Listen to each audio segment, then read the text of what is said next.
This is CG Ruthless Sports. I will be brutally honest. Ain't nothing but being brutally honest. Coming at you with another video.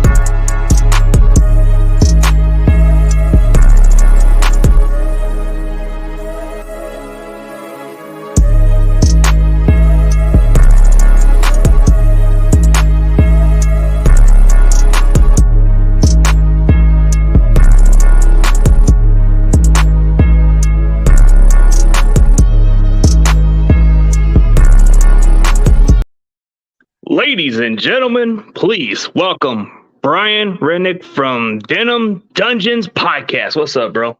That's right. How's it going, man? Happy to be here. I'm happy to see you too, man. Where can they find you on social media platform? So you can find me on Twitter at brenick77. And then you can find the podcast on Twitter as well, at Denim Dungeon. We also have our YouTube channel. We're starting to do a little bit more of live streaming and video content, and that is again the Denim Dungeon, so kind of branded across all platforms. And then you can find my written work at 49ers Web Zone, also the editor over there as well. Oh, that's cool, man. That's good to know, man. So you're like one of those 49ers Web Zone writers, right? Yeah. So I edit more than I write, but I do put out a few articles a month, or at least I try to anyway. Oh, that's interesting, man. So what's your thoughts of this 49ers draft overall? If you had to just go by pick or something. Yeah. So I honestly thought it was a draft similar to the one that they had last year, where, you know, as a fan, you kind of look at it initially and you go like, where are these guys going to fit in? And then you kind of take a step back and you look and you say, all right, well, you know, this roster for the most part is pretty set, right? There aren't a ton of holes. You know, we've got a hole at left guard if you consider whether you think Aaron Banks is going to be good or not. You could probably use an upgrade at right guard, but Brunskill's back, so there's not a hole there. We still don't know about Mac, right? And that's one of the biggest concerns for me. Really, the only other hole that I thought that we had on the roster was safety, and they didn't address that in the draft, and I get that. But they also addressed that in free agency with Odom. They've got Hufanga, who they took in the 5th round last year, and they've got Tarvarius Moore coming back from that Achilles injury. So ultimately, you know, going into the draft, there weren't going to be a lot of guys that if they took them, that they were going to come in and be starters right away. And so I think they got excellent value with Jackson at 61. I know mock drafts aren't everything, but I know I love to do a handful of them myself. And, you know, Jackson was going consistently in the early 2nd round. So for him to be there at the end, I think is huge value. And then I love the Danny Gray pick at 105, adds that speed element to the offense that's been missing really since Marquise Goodwin left. And then, you know, you've got 2 offensive line prospects. You've got a running back who, you know, at the time I was like, why are we taking a running back at 93? There's more players, better players on the board at positions of greater need, in my opinion, obviously not in their opinion. And I get that. But overall, you know, and Samuel Womack, who could come in and compete at nickel corner. He's like legitimately a physical clone to K'Wan Williams, except he's faster, right? He ran the 40 in 4.39. And then they got Tariq Castro Fields at the end of the 6th round, a guy who probably was slated to go 3rd or 4th round. So again, excellent value. And then those undrafted free agents that they brought in, Donovan West from ASU, Jason Poe from Mercer, who I actually just wrote an article for the Web Zone earlier this week, said that he was the most intriguing prospect in the entire draft class for the 49ers, in my opinion, just with who he is as a player and what he could bring to that offense. And so, you know, overall with the undrafted free agents and the draft class itself, I'd give it a B minus, maybe a C plus if you're being kind of nitpicky. But overall, it's a draft that gives them depth, and I think ultimately that you're going to end up seeing at least a handful of starters, maybe a year or two down the road.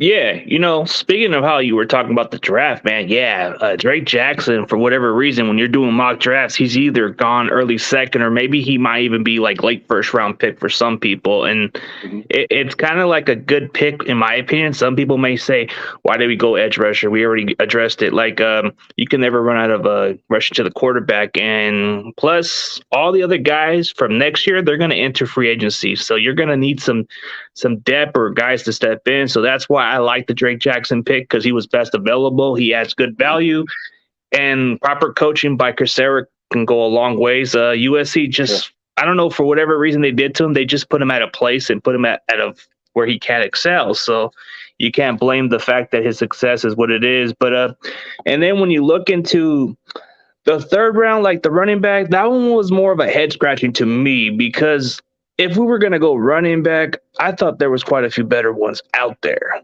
But who am I, the judge? Shanahan likes to roll the dice with all these running backs. Yeah. I mean, we took a chance with Trey Sermon, and what's going on? Nothing's working out. So it's like Yeah. you look.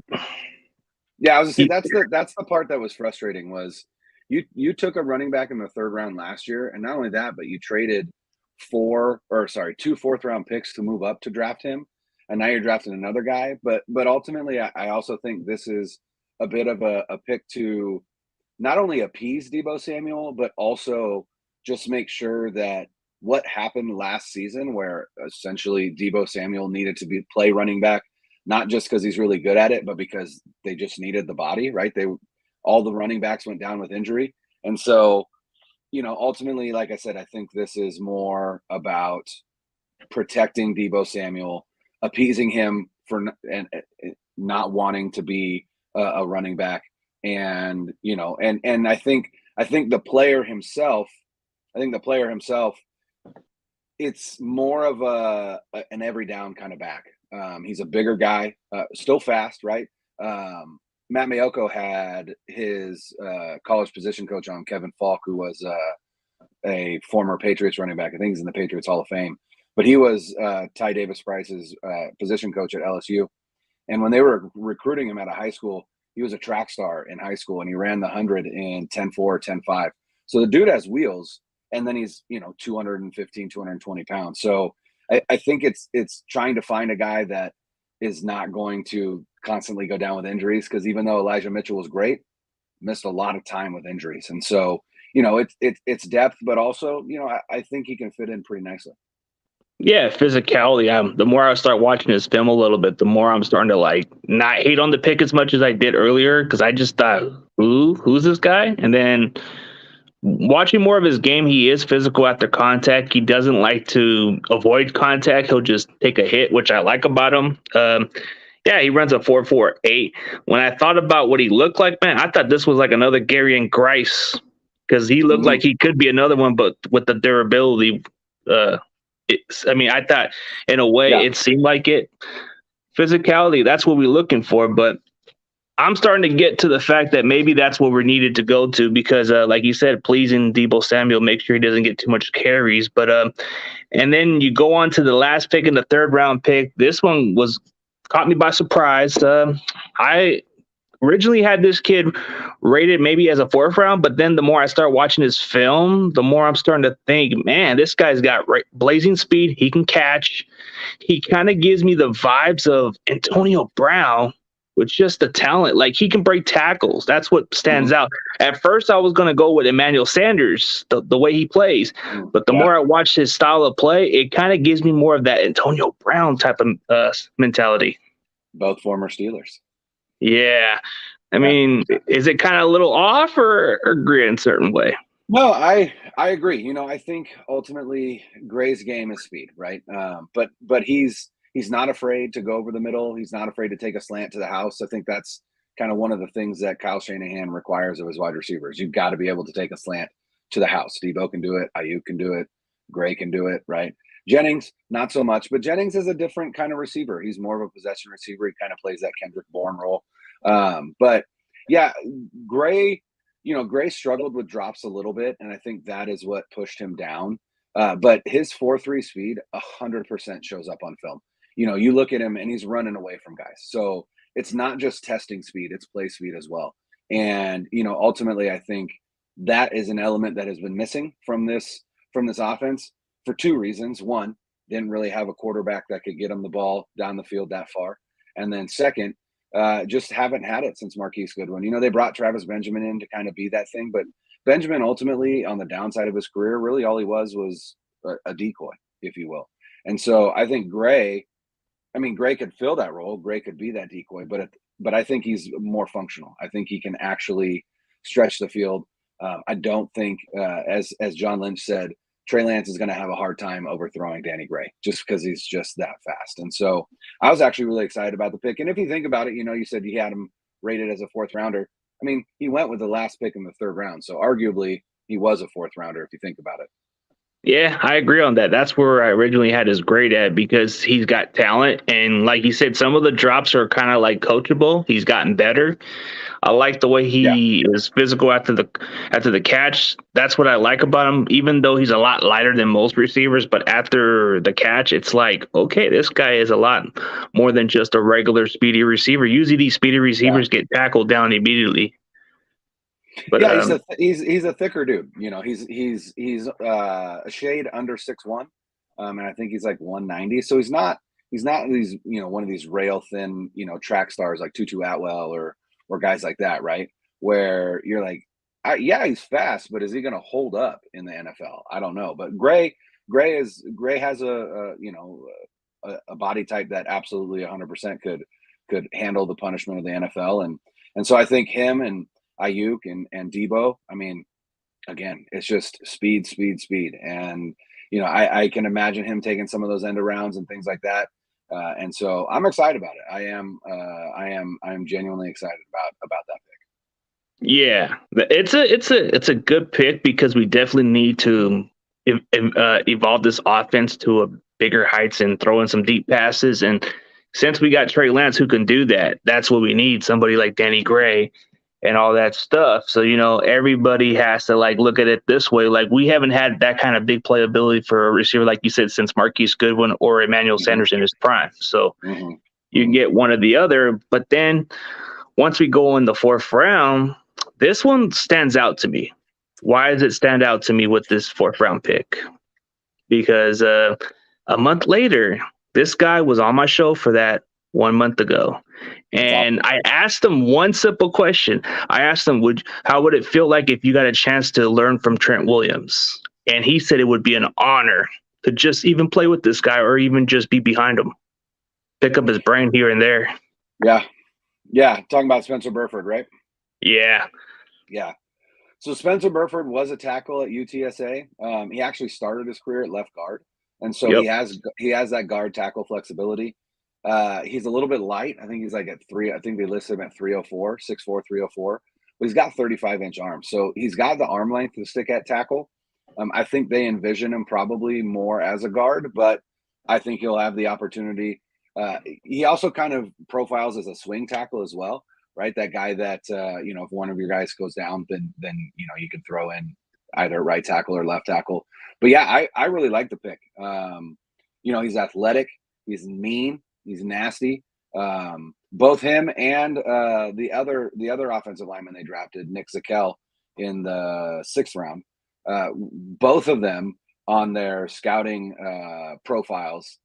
My favorite little nugget for both of them was that they play to the echo of the whistle, which just means that they're engaged until like that right before they're going to get a penalty, right? Like just right before, and they're done, right? They just let go. So, you know, and I think that's been kind of a theme for Shanahan and Lynch as they've drafted offensive linemen the past 3 drafts, right? Starting with Colton McKivitz, and then looking at Jalen Moore and Aaron Banks.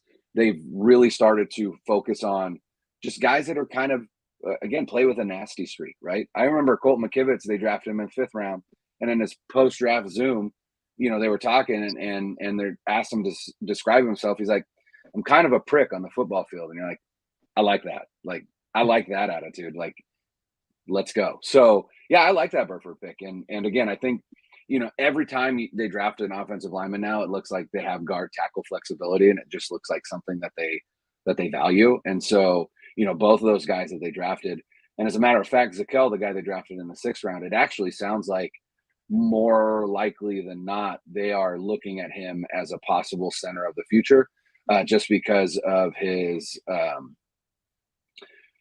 smarts on the football field. In fact, Steph Sanchez of the 49 Carats podcast tweeted out after the draft that Zakel from Fordham had been on area scouts lists since freshman year as a possible center. And I believe he played right tackle at Fordham. Is either right or left tackle. But even at tackle, he was actually responsible for all the line calls, which is normally something that a center does. And so I think they like that. And then not only that, but dude already has graduated with his master's degree. So he's really smart, like just a really smart guy. And so I think, again, he has that versatility, that inside-outside versatility. But honestly, I think they're probably looking at him as center. Yeah, that's what stands out about it. Like, I was reading about something about what was said, and then huge shout out to Steph Sanchez. She does a really good job, by the way, if anybody hasn't checked out her channel. But yeah, she does really good work, and she was giving me some credit for some of the players I confirm about them visiting with the Niners. Like, that includes Spencer Buford, Jason Poe, and quite a few other guys, But yeah, the interesting part about these linemen, it's like you see that speed and nastiness, as a guy who played offensive lineman in the semi-pros like a couple years back. You see that versatility is very important, especially like if you need to be dependent, they need somebody who can play all spots. And that's very important. If you can play all spots, just like Brunskill does, you have a better chance to make the team, if anything else. For sure. Yeah, because ultimately it allows them to carry players in other positions, right? And that's really kind of what roster management is about, is how can we build the most efficient roster possible. And so if you've got a bunch of dudes that can fill in at either guard or tackle or even center, right, then you don't have to carry a center only or a guard only or a tackle only, right? And granted, they've got 2 tackle onlys in Trent Williams and Mike McGlinchey, but that's because they're some of the best at what they do. So literally every other lineman outside of Alex Mack, who we don't know if he's coming back, but every other lineman has that guard tackle flexibility. Yeah, majority of them, like you're talking Colton McKivitz, he plays pretty much tackle or guard. Then you got Brunskill, who plays all 3 positions of the line. So, and then there's just a lot of versatility with this line and a lot of the physicality, like especially when you're bringing up Nick, what's his name, Nick Zakel, the dude was scouted. Yeah, Nick Zakel, that guy was scouted for years, but when I was looking at his interview, what kind of stood out to me was he never had any thoughts of playing pro football when he first came in, because he didn't think he would get any attention or nothing like that. And he just said the more he kept working on it, it didn't surprise him, but he just wasn't even thinking about it. Yeah. And, I think that's the kind of unassuming nature that they like about him, right? Like he was playing football because he loved it, didn't know if it was going to be a career. And so he went to Fordham and he played football and he graduated with an undergrad and he graduated with a master's. Like the dude is studious. And I think, again, in a Shanahan offense, the center is responsible for all the protection calls. And so they're going to really value the mental game almost more than the physical game, right? Like it's almost more important to them, the mental aspect of it, for center specifically. I mean, you can't be a guy that is just going to get owned every time you get bull rushed or whatever. And these guys aren't. That's not what we're saying. But the mental aspect is what arguably is probably what they look for most. Yeah, and you got to have the intelligence too for all the positions. Yeah, and then looking at Nick Zagel and Spurford, they stood out in the Senior Bowl. They did pretty good enough to where they stood. Yeah, they showcased everything. And then we can go on with linemen because that's something I enjoy the most. Since we're talking about some other linemen, we got extra linemen who came undrafted, like Donovan West. This guy had high grades for a center, but it's shocking we get him as an undrafted free agent on a cheaper contract, $100 million. I mean, not 100, but 100,000 in guarantee. That would be. I was just a little off. Yeah, but he got 100K. I think it's 100K guaranteed roster or something like that. Which is essentially the highest you get as an undrafted free agent. They made him a priority free agent, and gave him that $100,000 guarantee. So, you know, I think they're bringing him in. Again, we don't know what's going to happen with Mac. Personally, you know, it just seems like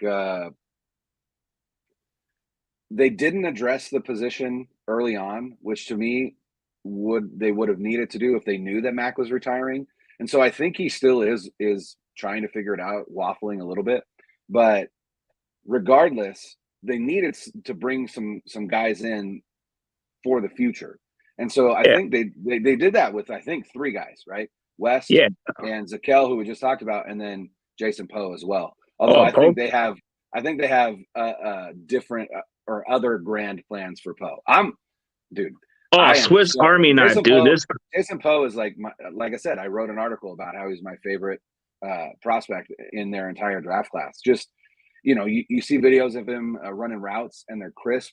Dude is super athletic, has great hands, played a little bit of fullback, right? Then gained 50 pounds and played on the line. So, you know, he gained 50 pounds and still he ran a 4.89 40, right? Kyle Juszczyk ran a 4.7 40 at the combine, and he was 6'2", 235. Jason Poe is a shade under 6'1", and he's 300 pounds, and he's running a 4.89. Dude is crazy athletic, and honestly, I could see him as a goal line fullback. I could see him as a tight end. I could see him as a guard, right? Like, he's got so much versatility, and so I'm really excited about that dude for sure. Oh, yeah, Jason Poole, there's a lot you can – I mean, I think he would be the one player that might surprise people during training camp. Like, he can play center too, so center's another spot he can play. Guard, fullback.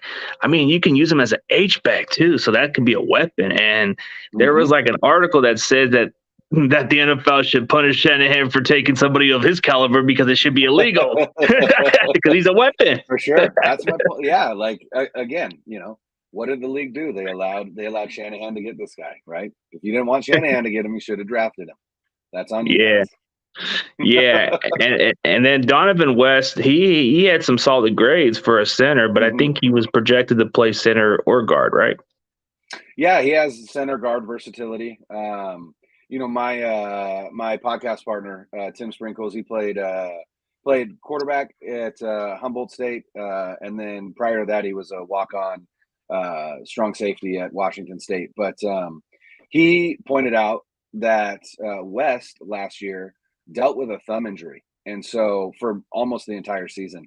And so his 2021 tape wasn't great, but ultimately that was because he's playing a center position with essentially 4 fingers on one hand. And so I do think that hurt him a little bit. And so I think he's a better prospect than going undrafted. I just think that he was a victim of, you know, some poor tape in 2021. And ultimately, hey, good for the 49ers, right? Because now he comes in as an undrafted free agent, right? $100,000 guaranteed, but they've got a guy now that they can groom for, you know, for either 2022 or 2023 or whatever the case may be. Because I still think if Mac retires, then they just take that money that was going to go to Mac and they give it to J.C. Tretter on a 1 or 2 year deal and bring in Tretter, because I still think Shanahan would be more comfortable with a veteran center and probably not Brunskill, because he still doesn't have a ton of experience at the center position. He can play it, and I think break glass in case of emergency, he could be the starting center if Mac retires. But honestly, like I said, and I've been trying to manifest that on the timeline for like 7 weeks now, right? Is bringing JC Tretter in. And so personally, I think they're just waiting for Mac. And once they know, like, hey, I'm coming back, great, cool. Let's rock. If he's not coming back, hey, you know, give a call to JC Tretter and say, you willing to come in for a year or two? And then they can groom West and Poe and Zakel or whoever they want for that position, and not have to worry about starting a rookie, you know, in a arguably a Super Bowl window year, right? Yeah, you got all the players in mind with the line. Like, I mean, Mac, you know, when the more he keeps saying he's unsure about it, you know, as a football player, you can just tell when somebody is unsure about their future. That means they're done. That's just my thoughts. You know, anytime somebody says, I'm not sure about playing next year, it's going to lean towards them retiring. Yeah, I mean, I do think part of it is, I mean, he just got married, right? Like he got married, well, I think it was 4 weeks ago in Ireland, five Hmm. weeks ago, something like that. And so, the honeymoon phase, right? Like kind of thinking, hey, this is great. Like I don't want to have to leave this, right? And so I think that's part of it. But you're right. I mean, if it's taking him this long, then more than likely he is probably going to lean towards retiring. But ultimately, we can't really make any moves until he makes a final decision. Yep, we just gotta wait on his signal on, oh, I'm done, I'm gonna retire, or Yeah, if he just comes out and says, hey, I'm gonna come back for this season, then okay, come on in. that'd be great. Yeah, and that'd be great. I'm fully on board for that, 100%. Yeah, and then you look at the other positions we have had last year. Cornerback was probably one of our biggest weakness before this. Like Hmm. last season, we had a lot of injuries, we had a lot of depth issues. But going into free agency, we just signed Travarius Ward. Uh-huh.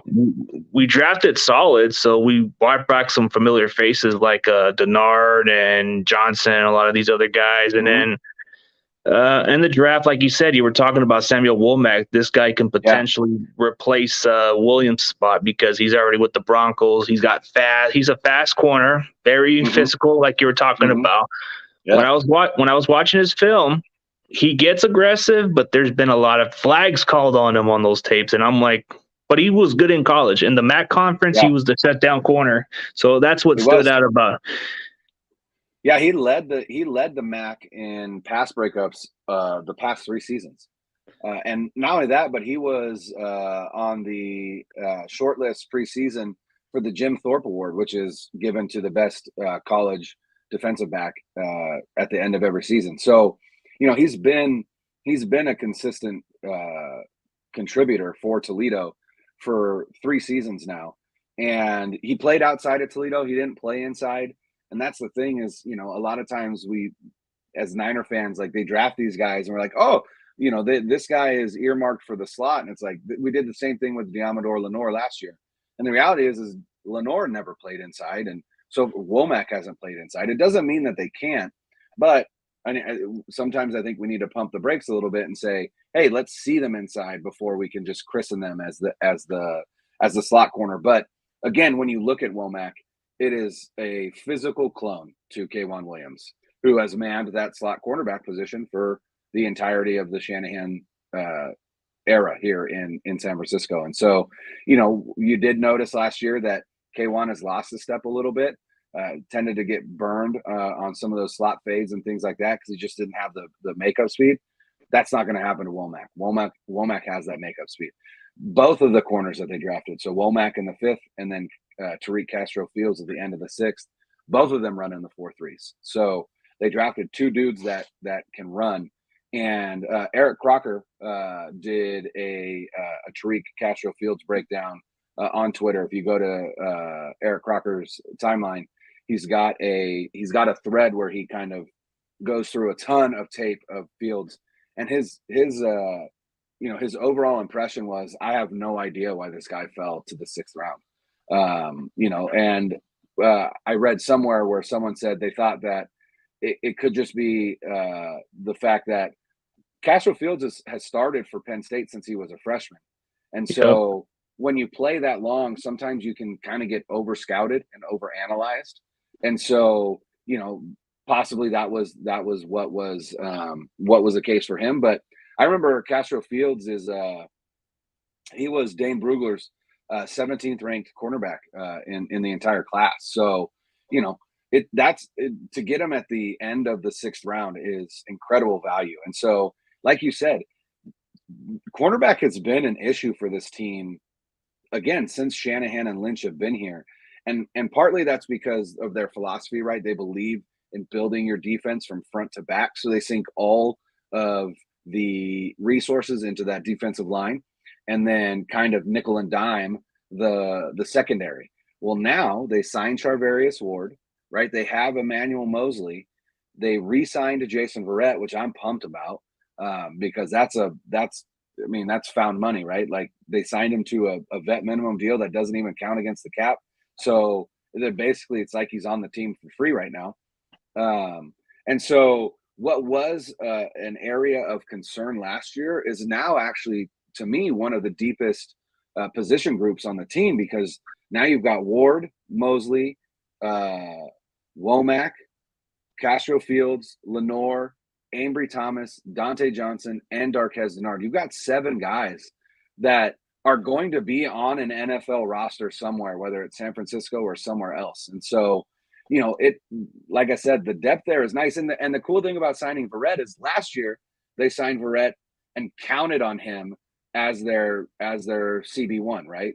And when he went down in week 1, it was like, man, now we've got Josh Norman, right? We've got the, Dre Kirkpatrick experience. Like, all of a sudden, because you relied on an injury-prone player, now you're in trouble. But now they sign Verrett, and it's just like, hey, if he can recover and he's like he was in 2020, man, Ward and Verrett on the outside with Mosley in the slot, one of the best top 3 in the NFL, right? And so instead of relying on Verrett, you are hoping on Verrett, and that's fine. That's what you need to be for a guy like that, because you've also got Thomas, you've also got Castro Fields, you've also got Lenore, right? You've got depth there. So I think that's one of the things I'm most excited about this offseason is they actually sunk resources into the secondary, which is crazy. Yeah, the secondary was something we've been neglecting for quite a while. Yeah, you take away our pass rushers, I think our secondary was our biggest issues. But yeah, like Tyreek, Castro Fields, what surprised me about him was I think he slid a little because of what happened in the competition he competed with. He got beat from time to time, and people were questioning if he can handle at the next level. But he's got the speed, the makeup speed to do that. And then you look at he's been injured in college too, so that's another red flag on his issue. Or else he definitely was a 3rd-round talent, or maybe higher than what people had him as. But I think as far as what Eric Crocker says, yeah, he's a steal, and he's going to be humble. I see this guy coming into training camp with something to prove, because he should have been drafted higher. And usually those kind of players who come out there, they want to let the front office know you made the right decision by picking me, and I'm going to prove it to you. And I'm going to prove it to the rest of the GMs that didn't. Yeah. And then, absolutely. And then speaking of one redshirt player, Khalil Davis, this one kind of was this was a good pick, but I think it's only because he had a torn ACL, or else he would have easily been a 3rd-round grade. Yeah, I was going to say Larry Krieger, this was his favorite pick of the Niners draft. So Khalil Davis, again, talking about clones, he's a DJ Jones clone in terms of size and athletic ability. He is 6'1", like 305, just like DJ Jones, a little bit shorter, but incredibly athletic. Plays with his hair on fire. You watch the film on him, and he's in the backfield all the time, right? And so he tore his ACL in October, so more than likely he's not going to be a 2022 contributor, and that's fine. They've got the depth on the defensive line. They've got Kinlaw, they've got Armstead, they've got Givens, and they've got Maurice Hurst, who's coming back. So again, not somebody that they need for 2022, which gives him a full year to rehab that ACL and then come back, in 2023. And hey, if you can get, just like they got DJ Jones in the 5th round, if you can get DJ Jones replacement in the 6th round, you're cooking with gas. Yeah, like I think by far when it comes down to Khalil Davis, he's in a better situation. Like it's technically like we're going to redshirt him, and then he can be able to learn the playbook and take some time to rehab. Won't have to be rushed. I feel like this is the pick for next year. So this is going to be 100%. Like our next year's pick for sure. Yeah, because honestly, if he was healthy, like you said, he could have been a 2nd or 3rd rounder for sure. Absolutely. Yeah. The talent was there. Like he was originally a linebacker from UCF. Yep. He had that tackle ability and all that stuff, but then he just he was gonna move to DN, and then he moved to D tackle like 2 seasons ago, and then that's where he just found his niche. Yeah. Speaking of Zakel, the offensive lineman, played Mike linebacker in high school. And so again, kind of that transition, right? And then he just grew, because now he's like 6'6", I think. So he's a beast. But yeah, Khalil Davis started as a linebacker and ended up as a D tackle, which is not necessarily a transition you see very often. But it also speaks to his athletic ability, which is the other thing, right? And so, he put on weight, but kept that athleticism, just like Poe, right?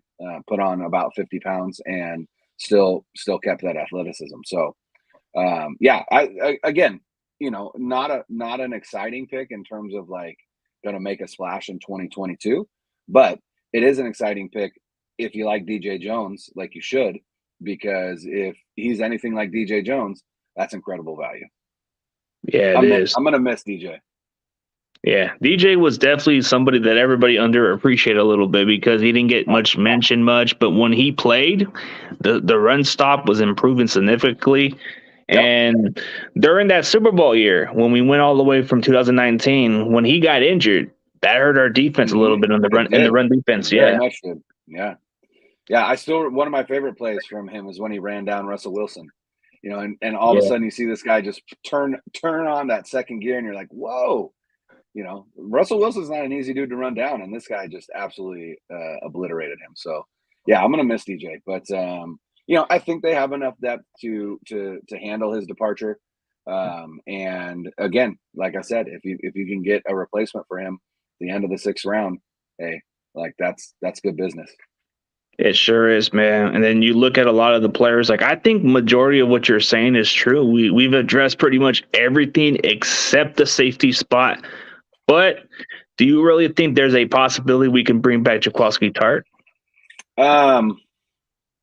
So I'm going to say no, and the reason I'm going to say no is because without getting too much into it, just from a source that I have, they told him prior to the offseason starting that he wasn't coming back, and it kind of makes sense. He wasn't a Shanahan Lynch guy, right? Like he was a holdover from the Balky regime.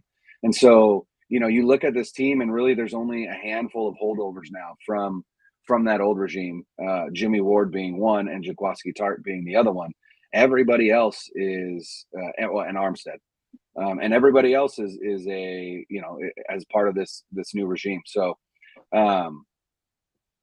he's not coming back. And then, and maybe, when they look at the market and go, well, wait a minute, he's still sitting here. No one has picked him up. Maybe we can give him a vet minimum deal. But I think that they are content to see Odom, Moore, and Hufanga kind of battle it out in camp, see who comes out on top. And then I think that's going to be the starter. Personally, I think Odom is going to end up winning that job. I remember when they signed him and it came out, they're like, hey, the 49ers signed George Odom, special teams ace from Indianapolis. And then you kind of go look at Indianapolis Twitter and you kind of start to read. They were really upset that they let Odom go. He filled in at safety, I think, for 6 games last season and played incredibly well. And so I think that the front office saw that along with his special teams contributions, and they said, look, this is a guy that we could bring in to play special teams, but also we're going to give him a shot at this open safety spot. And if he plays like he did in 2021, then the job is going to be his. And so personally, I think Odom is going to end up being that safety that starts opposite Jimmy Ward. But Moore and Hufanga are going to get plenty of playing time as well. It's going to be kind of a rotation, I think. Yeah, that could be a possibility because when you look at George Odom's film, he didn't have any missed tackles. Like in the box, he had like the least missed tackles, and he made some good plays. I think he made about an interception or two during that season, but he had some good plays on that. And then he does add special teams values, but if they do view him more as a starter, don't be surprised if this guy breaks out because he wasn't given too much of a playing time, And with the Colts, he just contributed, but when he got his opportunity, he showcased a little bit. So maybe there's something that nobody knows about. And speaking of Hufanga, like I think in year 2, you see players progress and they kind of work on something, and maybe that's somebody that people don't need to sleep on, man. Maybe this kid will catch on because he's already catching on to game speed a little bit. With Hufanga, it's not his ability, right? Like he's an incredible athlete, great on special teams. lights out hitter. It's upstairs that I think he needs to work on. And so if he can work on that part of his game, because that's the thing with Tart, right? Tart, there's an argument on Twitter. Is Jaworski Tart a playmaker? Hey, I'm neither here nor I'm not going to argue that, right? Did he have a ton of interceptions? No. Did he have a ton of pass breakups? No.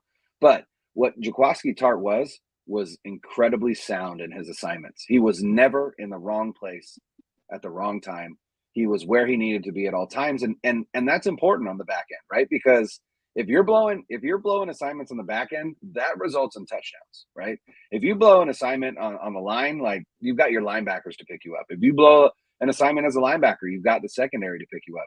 If you blow an assignment as a safety, see ya. That's a touchdown, right? So it's really that mental part of his game that I think he needs to work on, and part of that is just getting reps, right? And so I think he'll get more as we see in camp and preseason. So yeah, if he can step that part of his game up 100%, I think that job could be his for sure. Yeah, like he's getting more opportunities. So I think with the competition, I think they're just being fair for all these players. Like I think maybe Alex Peck may not even return, and maybe that's why they have centers in place. Yeah, we'll see. That's all we're waiting on. That's all we're hoping for, man. Like that's just the way we're gonna look at it. But yeah, dude, definitely appreciate you being on the show, man. I'm gonna definitely give you the solo. We're gonna end this on a high note. I'm gonna give you the flow, bro. I'm gonna just take this off right here, and then I'm gonna give you the solo, and then you can just say what you got to say, bro. But maybe down the road we can definitely chit chat, man. Yeah, that sounds good. Again, thank you so much, CG, for having me on. Again, my name is Brian Renick. I am a writer and editor at 49ers Web Zone. You can see me on Twitter there at brennick77. I am a host of the Denim Dungeon podcast with my co-host, Tim Sprinkles. You can follow Tim on Twitter at Tim Sprinkles, just like it sounds. And you can follow the Denim Dungeon on Twitter at Denim Dungeon. And then again, check out our YouTube channel. Again, the Denim Dungeon, right? Just doing that branding across all platforms. But yeah, we are starting to do more live streams, more video content. So go head over to YouTube, smash that subscribe button. And then again, our podcast is on all of your favorite podcast platforms. Just search the Denim Dungeon and you will find us there, or go to the 49ers Web Zone.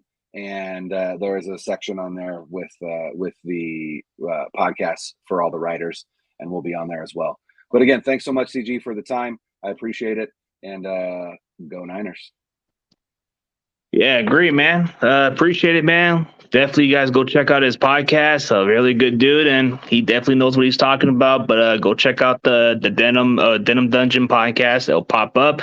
He's on 49ers Web Zone, so if you want to check out some of his writing, definitely go check it out on Web Zone. His name pops up. That's right. All right, man. As always, CG Ruthless Sports and Brian Renick is out. And see y'all later. Go Niners.